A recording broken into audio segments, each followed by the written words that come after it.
नमस्कार दोस्तों, स्वागत है आप सभी का एक बार फिर से एसएसआईएस एकेडमी पर। साथियों, एमपीजीके के स्पेशल 50 प्रश्नों का ये एमसीक्यू क्वेश्चन सेट आपके लिए लेकर आए हैं, जिसमें महत्वपूर्ण प्रश्नों को शामिल किया गया है, जो कि सभी मध्य प्रदेश परीक्षाओं के लिए, जैसे जेल प्रहरी, वन रक्षक और अभी जो आने वाली है एमपी कांस्टेबल, और इनकी जो नोटिफिकेशन आ चुका है तो उनके लिए महत्वपूर्ण है। साथ ही एमपीपीएससी जैसी परीक्षाओं के लिए भी काफ़ी महत्वपूर्ण प्रश्नों का सेट है इसमें। चलिए बढ़ते प्रश्नों की ओर। कौन से प्रश्न इसमें उपलब्ध करवाए गए हैं आप लोगों को, देखिए। पहला प्रश्न आ चुका है आपकी स्क्रीन पर।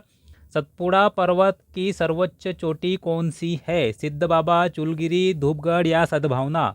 तो कौन सी है सतपुड़ा की सर्वोच्च चोटी? वो है धूपगढ़। कौन सी है? धूपगढ़ है। इसकी हाइट कितनी है? 1350 मीटर के लगभग ये ऊंची है।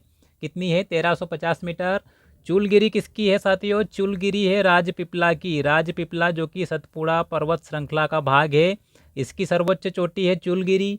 और सिद्ध बाबा किसकी है? बुंदेलखंड का जो पठार है, जो भौतिक विभाजन किया जाता है मध्य प्रदेश का, उसमें जो बुंदेलखंड का पठार आता है मध्य उच्च भूमि के अंतर्गत, उसकी सर्वोच्च चोटी कौन सी है? सिद्ध बाबा। ये लगभग 1172 मीटर के आसपास ऊंची है। और सद्भावना की बात करें तो सद्भावना विंध्याचल पर्वत की सर्वोच्च चोटी है। किसकी है? विंध्याचल पर्वत की सर्वोच्च चोटी है। चलिए बढ़ते हैं नेक्स्ट प्रश्न की ओर। नेक्स्ट प्रश्न है, निम्न में से कौन सा जिला भू अवेष्टित है? भू अवेष्टित मतलब जो अन्य राज्यों के साथ सीमा साझा नहीं करता है, वो जिले भू अवेष्टित या अंतर्वर्ती जिले कहलाते हैं। तो यहाँ पर क्या है कि देवास, विदिशा और जबलपुर, ये सभी कैसे हैं? भू अवेष्टित है, क्योंकि इनकी सीमा दूसरे राज्यों से, जो पड़ोसी राज्य है मध्य प्रदेश के, उनके साथ साझा नहीं की जाती है, इसलिए ये कैसे हैं?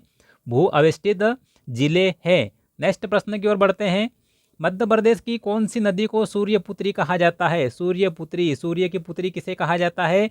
तो ये कहा जाता है माही नदी को। माही नदी को कहा जाता है सूर्यपुत्री। और ये कहाँ से निकलती है? सरदारपुर धार से निकलती है। कहाँ से? सरदारपुर धार जिले से। और इसे क्या कहा जाता है? इसे आदिवासी गंगा भी कहा जाता है। कौन सी? आदिवासी गंगा भी इसको कहा जाता है। चलिए नेक्स्ट प्रश्न पर। नेक्स्ट प्रश्न है, निम्न में से कौन सा मक्का का प्राकृतिक उत्पादक क्षेत्र है? साथियों, मध्य प्रदेश के भौतिक क्षेत्र है, जिनमें से प्राकृतिक क्षेत्र बताना आपको विंध्याचल, सतपुड़ा, नर्मदा, सोन घाटी, और ये अलग अलग हिस्सों में बांटा गया है। तो इसमें मक्का का प्राकृतिक क्षेत्र कौन सा है? सतपुड़ा क्षेत्र है। कौन सा? ऑप्शन बी होगा इसका उत्तर।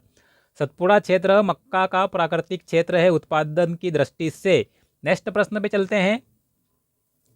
नेक्स्ट प्रश्न है, मेघनाथ पर्व किस जनजाति का प्रमुख पर्व है? मेघनाथ पर्व मतलब मेघनाथ पर्व कौन सी जनजाति द्वारा मनाया जाता है? तो ये मनाती है कोरकू जनजाति। कौन सी जनजाति? कोरकू जनजाति द्वारा मेघनाथ पर्व मनाया जाता है। नेक्स्ट प्रश्न पे चलते हैं। मैयारी किस जनजाति की पंचायत को कहते हैं, या किस जनजाति की पंचायत है मैयारी? मैयारी किसकी पंचायत है साथियों? ये है कोरबा जनजाति की। किसकी? कोरबा जनजाति की जो पंचायत होती है उसे क्या कहते हैं? मैयारी कहा जाता है। मैयारी, ध्यान रखिएगा इस बात को। चलिए नेक्स्ट प्रश्न पर। क्वेश्चन नंबर 7 देखिए। क्वेश्चन नंबर 7 है, पन्ना की प्रसिद्धि का कारण। काफ़ी समझ गए होंगे आप प्रश्न देखकर ही, पन्ना क्यों प्रसिद्ध है। सबको पता है क्यों प्रसिद्ध है भाई। हीरे के लिए प्रसिद्ध है। किसके लिए प्रसिद्ध है? हीरे के लिए प्रसिद्ध है पन्ना। पन्ना हीरे के लिए प्रसिद्ध है। चलिए नेक्स्ट प्रश्न पर। नेक्स्ट प्रश्न है, निम्न में से कौन सा स्वर्ण क्षेत्र है? खनिजों से संबंधित प्रश्न है। आपको बताना है कि जो 4 जिले दिए गए, पन्ना, झाबुआ, शहडोल और सीधी, तो इनमें से किन जिलों में हमें स्वर्ण क्षेत्र प्राप्त होगा? तो ये प्राप्त होगा सीधी जिले में। तो आंसर क्या होगा? सीधी जिले में। झाबुआ में एस्बेस्टस मिलता है। शहडोल में क्या मिलता है यूरेनियम। कौन सा जिला बोलते हैं इसको? यूरेनियम जिला भी बोलते हैं शहडोल को। और पन्ना की बात करें तो अभी प्रसिद्धि का कारण ऊपर वाले प्रश्न में जा चुका है। हीरे के लिए प्रसिद्ध है पन्ना।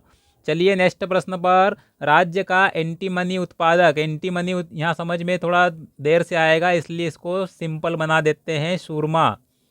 सुरमा उत्पादक जिला कौन सा है? अब आपके लिए आंसर काफ़ी इजी हो गया होगा। इसका आंसर क्या हो जाएगा? जबलपुर। जबलपुर के लोग सुरमा होते हैं। ये इसकी ट्रिक है, ध्यान रखने के लिए बता रहा हूँ, कोई पर्सनल बात नहीं है। जबलपुर के लोग सुरमा होते हैं। इस तरह से आप इसको याद रख सकते हैं। ये एक ट्रिक है के रूप में आपको बताया जा रहा है। चलिए नेक्स्ट प्रश्न पर। नेक्स्ट प्रश्न है भूसी आधारित ऊर्जा संयंत्र स्थित है, कहाँ पर है भूसी आधारित ऊर्जा संयंत्र? तो ये कहाँ पर है? धार में भी है, ग्वालियर में भी है और मुरैना में भी भूसी आधारित ऊर्जा संयंत्र स्थापित किए गए हैं। तो इसका उत्तर क्या हो जाएगा? ऑप्शन डी, उपरोक्त सभी जगह, मतलब धार, ग्वालियर और मुरैना, इन तीनों स्थानों पर भूसी आधारित संयंत्रों की स्थापना की गई है। नेक्स्ट प्रश्न पे चलते हैं।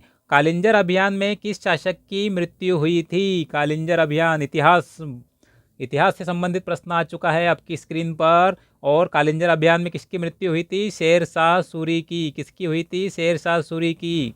जो उन्होंने तोप से गोला चलाया था वो किले की दीवार से टकराकर वापस इन्हीं के पास आकर फट गया था, जिससे शेरशाह सूरी की मृत्यु हो गई थी। और ये अभियान कब हुआ था? 1545 के आसपास ये अभियान किया गया था। चलिए नेक्स्ट प्रश्न पर।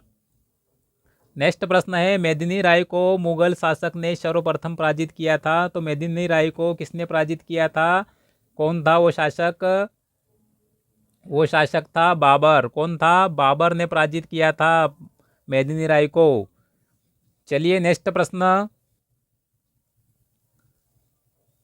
नेक्स्ट प्रश्न है रानी दुर्गावती जी के प्रधानमंत्री कौन थे? कौन थे रानी दुर्गावती जी के प्रधानमंत्री? तो ये थे भोज कायस्थ। कौन थे? भोज कायस्थ थे दुर्गावती जी के क्या थे? प्रधानमंत्री। चलिए, और ये आधार शाह यहाँ पर नहीं होगा और ना ही मधुकर शाह होगा, क्योंकि ये दूसरे शासक है। और दामोदर मिश्र एक साहित्यकार थे रानी दुर्गावती जी के समय में, और संग्राम शाह ने इनको बुलाया था अपने दरबार में। नेक्स्ट प्रश्न की ओर चलते हैं। भोपाल रियासत के अंतिम नवाब कौन थे? ये प्रश्न काफ़ी इम्पोर्टेंट है। भोपाल रियासत के अंतिम नवाब कह सकते हैं, या कह सकते हैं कि जब भोपाल का मध्य प्रदेश में विलय किया गया तब उस समय कौन थे नवाब इसके? तो ये थे नवाब हमीदुल्ला। कौन थे? नवाब हमीदुल्ला थे भोपाल रियासत के अंतिम नवाब, या भोपाल के मध्य प्रदेश में विलय के समय। नेक्स्ट प्रश्न पे चलते हैं। नेक्स्ट प्रश्न है भोपाल के इस्लाम नगर का संस्थापक कौन था? कौन था इस्लाम नगर का संस्थापक? अभी इस्लाम नगर का नाम बदलकर क्या कर दिया गया है? कमेंट करके बताइएगा, काफ़ी महत्वपूर्ण है। तो कौन था इसका संस्थापक, या किसने स्थापना की थी वो इस्लाम नगर की? तो ये दोस्त मोहम्मद खां था, और इसी ने 1722 से 1724 के आसपास भोपाल रियासत की स्थापना की थी। किसने की थी? दोस्त मोहम्मद खां ने। आधुनिक भोपाल राज्य का संस्थापक भी पूछा गया प्रश्न है। अभी एमपीपीएससी में प्रश्न आया था आधुनिक भोपाल राज्य का संस्थापक कौन है? तो दोस्त मोहम्मद खां था, और दोस्त मोहम्मद खां पे पहले भी प्रश्न आ चुके हैं भोपाल रियासत के बारे में। चलिए नेक्स्ट प्रश्न की ओर चलते हैं। नेक्स्ट प्रश्न है मालनपुर औद्योगिक केंद्र कहाँ पर स्थित है? मालनपुर औद्योगिक केंद्र कहाँ पर है? मालनपुर औद्योगिक केंद्र, तो ये है भिंड जिले में। कहाँ पर है? भिंड जिले में है। चलिए नेक्स्ट प्रश्न पर। ये औद्योगिक केंद्र कौन सा है? केंद्रीय सरकार द्वारा स्थापित किया गया है औद्योगिक केंद्र, और महत्वपूर्ण औद्योगिक केंद्र है। और पिल्लू खेड़ी है, और बाकी बहुत सारे केंद्र है जिनसे प्रश्न बनते रहते हैं। नेक्स्ट प्रश्न है डुमना एयरपोर्ट कहाँ स्थित है? डुमना एयरपोर्ट कहाँ पर है? डुमना एयरपोर्ट ये है जबलपुर में। कहाँ पर है? जबलपुर में। रानी दुर्गावती के नाम से भी जाना जाता है। और खजुराहो में कौन सा है? सिविल एरोड्रम है। कौन सा है? सिविल एरोड्रम है खजुराहो में, एरोड्रम। नेक्स्ट प्रश्न की ओर चले। नेक्स्ट प्रश्न है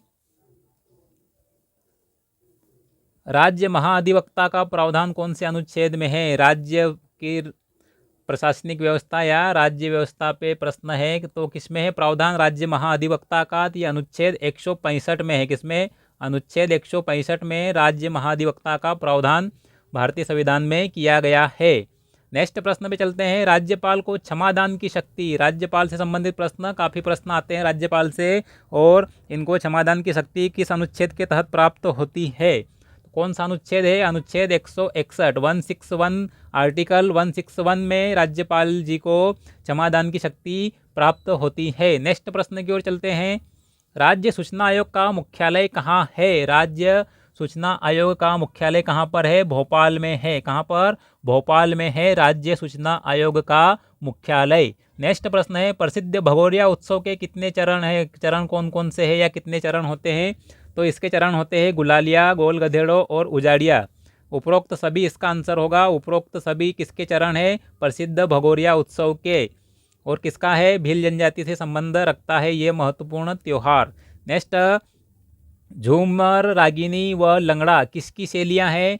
झूमर है, रागिनी और लंगड़ा ये किसकी शैलियाँ हैं? किसकी शैलियाँ हैं ये बताना है यहाँ पर। तो ये है कर्मा नृत्य की। कौन सा नृत्य? कर्मा नृत्य की शैलियाँ हैं। यहाँ पर सुधार कर लीजिए, कर्मा नृत्य। कौन सा? कर्मा नृत्य की शैलियाँ हैं झूमर, रागिनी और कौन सी? लंगड़ा। चलिए नेक्स्ट प्रश्न की ओर प्रस्थान करते हैं। नेक्स्ट प्रश्न आपकी स्क्रीन पर, लहंगी किस जनजाति का नृत्य है? लहंगी नृत्य किस जनजाति का है भाई? किस जनजाति का है लहंगी नृत्य? ये है सहरिया जनजाति का। सहरिया जनजाति का ये मध्य प्रदेश के उत्तरी क्षेत्र में अधिकांशतः पाई जाती है। कहाँ पर? उत्तरी क्षेत्र में, भिंड, मुरैना, शिवपुर और ग्वालियर के आसपास मिलती है, और थोड़ी बहुत राजस्थान के जो लगा हुआ एरिया है मध्य प्रदेश का, वहाँ पर भी पाई जाती है। नेक्स्ट प्रश्न की ओर बढ़ते हैं। नेक्स्ट प्रश्न है, सम्रांगण सूत्रधार के लेखक कौन थे? सम्रांगण सूत्रधार कौन थे लेखक? राजा भोज या भोज परमार जी थे इसके लेखक, सम्रांगण सूत्रधार के। और काफ़ी महत्वपूर्ण प्रश्न है। इन्होंने लगभग 23 ग्रंथों बताए जाते हैं, और कुछ स्रोतों की बात करें तो वहाँ पर आपको मिलेगा कि इनकी राजा भोज जी की 84 उपाधियाँ थी। 84 विद्वान भी इनके दरबार में रहते थे, और इन्होंने लगभग 84 पुस्तकों की रचना भी की थी। 84 का आंकड़ा 3 बार इनके लिए यूज़ किया गया है कुछ स्रोतों में, पुस्तकों में। नेक्स्ट प्रश्न है, विक्रम विश्वविद्यालय में कौन सी सृजन पीठ है? सृजन पीठ पर आधारित प्रश्न है। विक्रम विश्वविद्यालय में कौन सी सृजन पीठ है? तो प्रेमचंद सृजन पीठ विक्रम विश्वविद्यालय में है, उज्जैन में। नेक्स्ट प्रश्न की ओर चलें। नेक्स्ट प्रश्न है, खिवनी अभ्यारण्य कहाँ पर स्थित है? क्या होगा इसका आंसर? क्या होगा भाई? सिवनी? नहीं, सिवनी नहीं होगा इसका आंसर। खिवनी अभ्यारण्य देवास में है, देवास। ऑप्शन सी इसका उत्तर होगा। खिवनी अभ्यारण्य देवास में है। नेक्स्ट प्रश्न, बिलोवा की गुफाएं कहाँ पर स्थित है? गुफाएं काफ़ी पूछी जाती है परीक्षाओं में। कहाँ पर है बिलोवा की गुफाएं? तो ये है ग्वालियर में। ऑप्शन बी इसका उत्तर होगा, ग्वालियर में है बिलोवा की गुफाएं। नेक्स्ट प्रश्न, भरतरी दरवाज़ा किस किले से संबंधित है? काफ़ी डीप में जाकर पूछा गया प्रश्न है।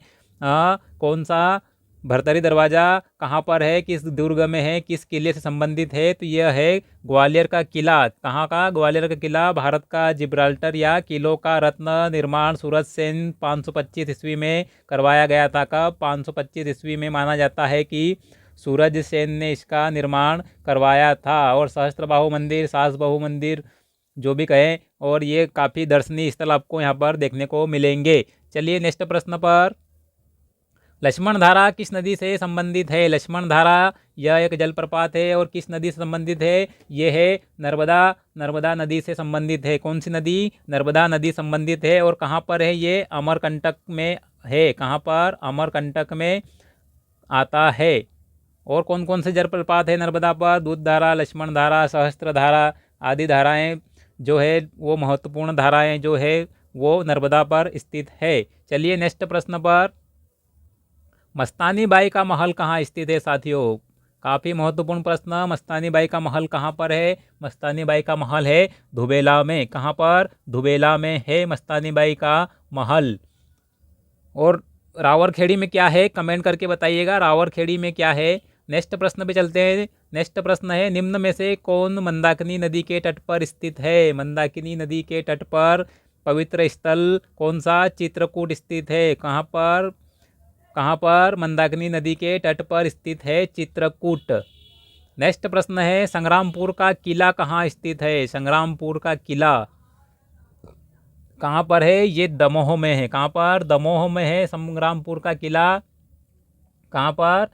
दमोह में। और इसे क्या कहा जाता है? सिंगौरगढ़ का किला भी कहा जाता है। कौन सा? सिंगौरगढ़ का किला भी कहा जाता है। नवग्रह की नगरी किसकी नगरी? नवग्रह की नगरी किसका उपनाम है? तो ये है खरगोन जिले का। किसका? खरगोन जिले का उपनाम है नवग्रह की नगरी। यहाँ पर नवग्रह मंदिर है। कौन सी नदी के किनारे है? कुंदा नदी। कौन सी? कुंदा, या इसे कुंदी भी कभी कभी कहा जाता है। कुंदी नदी के किनारे स्थित है। कौन सा मंदिर है यहाँ पर? नवग्रह मंदिर। नवग्रह मंदिर है, इसलिए इसे क्या कहा जाता है? क्या कहा जाता है इसे? नवग्रह की नगरी। और यहाँ पर नवग्रह मेला भी आयोजित होता है। कौन सा? नवग्रह मेला भी आयोजित होता है। जनवरी फरवरी के माह में आयोजित होता है। लगभग 45 दिन के आसपास आयोजन होता है नवग्रह मेले का। चलिए नेक्स्ट प्रश्न। और खरगोन में एक कौन सा महत्वपूर्ण स्थल है? यहाँ पर पावागिरी भी है। कहाँ पर? पावागिरी खरगोन में कहाँ पर है? ऊन में है। खरगोन से लगभग 18 किलोमीटर दूर स्थित है पावागिरी। यहाँ पर आपको परमार कालीन मंदिर देखने को मिल जाएंगे, काफ़ी महत्वपूर्ण है। चलिए नेक्स्ट प्रश्न की ओर। नेक्स्ट प्रश्न है, त्रिपुरी किस वंश की राजधानी थी? त्रिपुरी किस वंश की राजधानी थी भाई? किसकी राजधानी थी त्रिपुरी? तो ये थी कलचुरी वंश की। किसकी? कलचुरी वंश की। चंदेल वंश तो भाई कहाँ से? खजुराहो, खजुराहो और महोबा से संबंधित है। कहाँ पर? खजुराहो और महोबा, कालिंजर आदि क्षेत्रों से संबंधित रहा है चंदेल वंश। इसका संस्थापक कौन था? नन्नुक था। नन्नुक को माना जाता है 831 ईस्वी में इन्होंने नींव रखी थी चंदेल वंश की। कब रखी थी? 831 ईस्वी में। चलिए ओलिकर वंश मंदसौर के एरिया में था। मंदसौर नीमच के आसपास इसका पश्चिमी मालवा में था ओलिकर वंश। और बुंदेला वंश कहाँ था? इसका कमेंट करके बताइएगा। वीर सिंह बुंदेला महत्वपूर्ण शासक थे इसके। और हरदौल की मनोती काफ़ी महत्वपूर्ण है, ध्यान रखिएगा इन बातों को। नेक्स्ट प्रश्न है, चंदेल वंश की पहली राजधानी क्या थी? चंदेल वंश की पहली राजधानी थी खजुराहो। कौन सी होगी? खजुराहो आंसर होगा। पुराना पूछा गया प्रश्न है, प्रीवियस ईयर क्वेश्चन है, और वहाँ पर आंसर क्या दिया गया है? खजुराहो दिया गया है। नेक्स्ट, राजा कीर्तवीर्य अर्जुन की, किसकी? राजा कीर्तवीर्य अर्जुन की राजधानी कौन सी थी? कीर्तवीर्य अर्जुन की बात, क्या राजधानी थी भाई कीर्तवीर्य अर्जुन की? तो इनकी राजधानी थी महिष्मती। कौन सी? महिष्मती या महेश्वर। कौन सी? महिष्मती या महेश्वर। किस नदी किनारे? नर्मदा नदी। नर्मदा नदी के किनारे महिष्मती। और महिष्मती किसकी राजधानी रही है? ये राजधानी रही है अवंती महाजनपद की। किसकी? अवंती महाजनपद की, जनपद की दक्षिणी राजधानी थी। कौन सी? दक्षिणी राजधानी थी। और उत्तरी कौन सी थी? उत्तरी राजधानी की बात करें अवंती की तो कौन थी? उज्जैनी। कौन सी? उज्जैनी थी। चलिए नेक्स्ट प्रश्न पर। नेक्स्ट प्रश्न है, खजुराहो प्रसिद्ध है, क्यों प्रसिद्ध है भाई? खजुराहो क्यों प्रसिद्ध है? ये नागरी वास्तुकला के लिए प्रसिद्ध है। शिल्पकला का तीर्थ भी कहा जाता है इसे। क्या कहते हैं? शिल्पकला का तीर्थ भी कहा जाता है खजुराहो को। चलिए नेक्स्ट प्रश्न पर। और कहाँ पर है ये? छतरपुर में है और यूनेस्को में शामिल है। यूनेस्को में शामिल है। कब शामिल किया गया था? कब शामिल किया गया था खजुराहो को यूनेस्को में? कमेंट करके बताइएगा, काफ़ी महत्वपूर्ण है। नेक्स्ट प्रश्न पे चलते हैं तब तक। नेक्स्ट प्रश्न है, उदयगिरी में कुल कितनी गुफाएं हैं? तो यहाँ पर कितनी गुफाएं उदयगिरी में? यहाँ पर है साथियों 20 गुफाएं। कितनी हैं? 20 गुफाएं हैं। और गुफा नंबर 5 में क्या मिलता है? आदिवरा की प्रतिमा प्राप्त होती है गुफा नंबर 5 में। चलिए नेक्स्ट प्रश्न पर। आधे गांव का किला कहाँ पर है भाई? आधे गांव का किला बताना है आपको, कहाँ पर है? तो ये सिवनी में है। कहाँ पर? सिवनी में है आधे गांव का किला। नेक्स्ट प्रश्न, गुजरी महल के निर्माता कौन थे? गुजरी महल काफ़ी महत्वपूर्ण प्रश्न है। गुजरी महल के निर्माता कौन थे? मानसिंह तोमर थे। अपनी रानी के लिए बनवाया था, मरकदेनी के लिए। और इनका शासनकाल कब से कब तक माना जाता है? 1486 से 1517 ईस्वी तक। और सिकंदर लोदी, सिकंदर लोदी और इनसे इनका काफ़ी कटु संबंध रहे थे। और बीच में मैत्री संबंध भी कभी कभी रहे और कभी खराब संबंध रहे थे। सिकंदर लोदी, सिकंदर लोदी कौन था? सिकंदर लोदी दिल्ली सल्तनत से संबंधित शासक था। लोदी वंश का सिकंदर लोदी, दिल्ली सल्तनत। और नेक्स्ट प्रश्न की ओर प्रस्थान करें। बाज बहादुर तो कहाँ का था? मालवा का। मोहम्मद खिलजी, मोहम्मद खिलजी भी मांडू में शासन किया था। और चहारदेव कहाँ थे? चहारदेव भी के ग्वालियर के शासक थे। चलिए नेक्स्ट प्रश्न पर। नेक्स्ट प्रश्न है, ओरिएंटल पेपर मिल कहाँ पर है? किस जगह पर है ओरिएंटल पेपर मिल? कहाँ पर है भाई ओरिएंटल पेपर मिल? तो ये है कहाँ पर? अनूपपुर में। कहाँ पर हो जाएगा? अनूपपुर। ऑप्शन डी इसका उत्तर होगा। नेक्स्ट, मध्यकालीन मालवा से संबंधित काफ़ी डीप में जाकर पूछा गया प्रश्न है। ये यूपीएससी लेवल के प्रश्न की तरह पूछा गया है आपसे, काफ़ी कठिन प्रश्न बना दिया गया है। तो मध्यकालीन मालवा से संबंधित आमन और खासा शब्द किसको इंगित करते हैं? तो ये इंगित करते हैं किसको? किसको इंगित करते हैं भाई? किसको करते हैं? वस्त्र कला या वस्त्र का प्रकार है, ये क्या है, वस्त्र का प्रकार था। आमन और खास ये दोनों क्या थे, वस्त्रों के प्रकार थे। वस्त्र कला लिखा है यहाँ पर आप वस्त्र का प्रकार कर लीजिए, सुधार कर लीजिए। चलिए नेक्स्ट प्रश्न, राग गुजरी संबंधित है, किससे संबंधित है भाई, राग गुजरी किससे संबंधित है, राग गुजरी रानी रूपमती से संबंधित है। किससे, रानी रूपमती मालवा मांडू मांडू मांडू मांडू मांडू से काफ़ी प्रश्न आते हैं, ये यहाँ पर मांडू कर लीजिए। और मांडू के पास ही क्या एक ग्राम है गुजरी करके, जहाँ के इनको रानी रूपमती जी को वहाँ का निवासी माना जाता है। और इन्होंने ही राग गुजरी के नामक गायन शैली का आविष्कारकर्ता माना जाता है बाज बहादुर और रानी रूपमती जी को। नेक्स्ट प्रश्न पे चलते हैं। नेक्स्ट है, छतरपुर रियासत के संस्थापक कौन थे। छतरपुर रियासत के संस्थापक इतिहास में जाकर पूछा गया प्रश्न है। और कौन थे इसके संस्थापक, सोनेजू पवार। कौन थे, सोनेजू पवार संस्थापक थे भाई छतरपुर रियासत के, ध्यान रखिएगा। नेक्स्ट प्रश्न है, ईसागढ़ किस जिले का प्राचीन नाम था। ईसागढ़ भाई, ईसागढ़ किस जिले का प्राचीन नाम था, तो ये नाम था गुना जिले का। किसका, गुना जिले का प्राचीन नाम क्या था, ईसागढ़। नेक्स्ट, कान्हा राष्ट्रीय उद्यान में अधिकांशतः कौन सी वनस्पति मिलती है। ऐसे प्रश्न काफ़ी पूछ लिए जाते हैं, काफ़ी महत्वपूर्ण बातें हैं ये, इनको ध्यान रखना आपके लिए अति आवश्यक है। तो कौन से वन पाए जाएंगे यहाँ पर, ऑप्शन में देखें तो साल के वन मिलते हैं यहाँ पर। साल के कच्छ तो यहाँ मिलती नहीं है, खेजड़ा मिलता नहीं है और सरपेंटाइना भी नहीं मिलता। आंसर क्या है, साल के पेड़। नेक्स्ट प्रश्न है, ताप्ती नदी का उद्गम स्थल है, कहाँ से उत्पन्न होती है या उद्गमित होती है या निकलती है ताप्ती नदी, कहाँ से निकलती है भाई, तो ये निकलती है मुल्ताई। मुल्ताई कहाँ पर है, मुल्ताई बैतूल ज़िले में। कहाँ पर, बैतूल ज़िले के मुल्ताई से उद्गमित होती है ताप्ती नदी। और कहाँ पर समापन होता है इसका, खंबात की खाड़ी अरब सागर में। नेक्स्ट प्रश्न की ओर चलते हैं।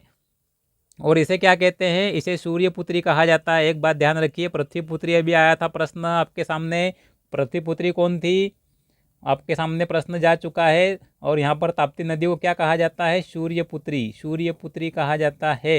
और मेकाल सुता किसे कहते हैं, नर्मदा नदी को। नेक्स्ट प्रश्न पे चलते हैं, राज्य का प्रमुख कपास उत्पादक क्षेत्र कौन सा है भाई, कौन सा प्रमुख कपास उत्पादक क्षेत्र है, तो ये पश्चिमी क्षेत्र है। और प्रमुख जिले कौन से हैं कपास उत्पादक, प्रमुख जिलों की बात करें तो खंडवा खरगोन का नाम आता है। खंडवा खरगोन, इनको सुनहरे ज़िले भी कहा जाता है। क्या कहते हैं, खंडवा खरगोन को सुनहरे ज़िले भी कहा जाता है।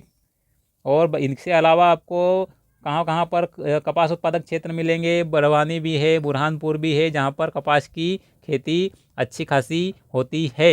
नेक्स्ट है, कंघी शिल्प से संबंधित जनजाति, कंघी शिल्प से संबंधित जनजाति कौन सी है भाई, तो ये है बंजारा जनजाति को कंघी का आविष्कारक माना जाता है। नेक्स्ट प्रश्न, लास्ट प्रश्न क्या है, बघेलिन महल कौन से दुर्ग में स्थित है। कहाँ पर है भाई, बघेलिन महल कौन से दुर्ग में है, क्या आंसर होगा इसका,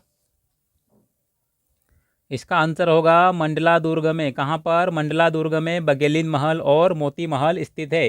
साथियों, ये थे आपके लिए काफ़ी महत्वपूर्ण 50 प्रश्न MPGK के। थोड़े काफ़ी कठिन प्रश्न भी कुछ इसमें रखे गए थे और काफ़ी सिंपल प्रश्न भी रखे गए थे। कठिन इसलिए रखे गए थे कि आपका नॉलेज आपको पता लग जाएगा कि आपको ऐसे प्रश्न भी देखने को मिल सकते हैं एग्ज़ाम में। ज़रूरी नहीं है कि जो सामान्य प्रश्न है वही पूछे जाएं, काफ़ी खतरनाक प्रश्न भी MPGK से पूछ लिए जा सकते हैं, इसलिए इसमें कुछ बीच में कठिन प्रश्न भी रखे गए थे। चलिए मिलते हैं अगले वीडियो में। जय हिंद साथियों।